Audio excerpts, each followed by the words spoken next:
The Sermon on the Mount warns us that people are going to take this kingdom message and they're going to twist it for their own purposes. In fact, in verse 15 of chapter 7, it says, beware, watch out for false prophets. And then the next few verses go down to tell us to watch out for workers of lawlessness. The false prophets, they have slick messages, and the workers of lawlessness may be able to perform miraculous things.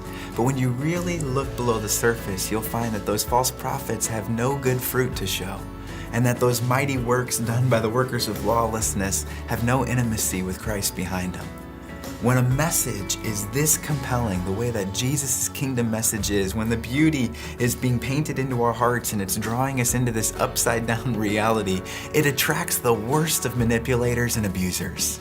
In fact, Jesus says they're like wolves wearing sheep's clothes.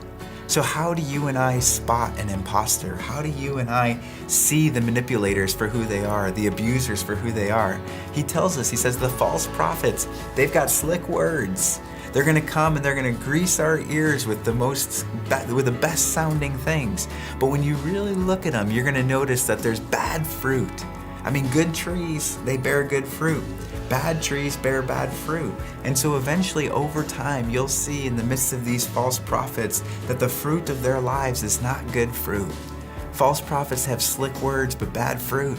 And the workers of lawlessness, if you go down into verses 21 through 23 of chapter 7, you're going to see lots of people who stand before Jesus himself and they go, we did mighty works in your name. We did miraculous things. But they had no intimacy with Jesus. And Jesus looks at them and he says, I never knew you. You and I, we're not in relationship with each other. So while false prophets have a powerful message, there's no fruit to show for it. And while workers of lawlessness may have miraculous deeds, there's no intimacy with Christ. The reality for me is that I'd rather have no followers and have really good fruit than have lots of followers and have bad fruit. I'd rather know Christ intimately and do nothing miraculous than have a resume of miracles without any relationship to Christ. I think all of us should beware of false prophets and workers of lawlessness, but we should also beware of becoming them. I mean, preaching the message and doing the miraculous doesn't mean that we've got intimate relationship and good fruit. All of us need to beware of these wolves wearing sheep's clothes. All of us need to beware of these people who seem impressive but are far from God. I think what we also need to watch out for is that we don't become those type of people. As Jesus is winding down the Sermon on the Mount, he gives us this warning, and it's not just for those outside that we should be watching for.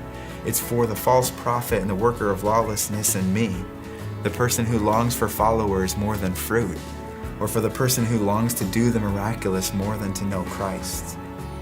Truth be told, all of us need to recognize that intimate relationship and good fruit go hand in hand. And we don't always know if our message is going to be well received or if the miraculous deeds are going to come.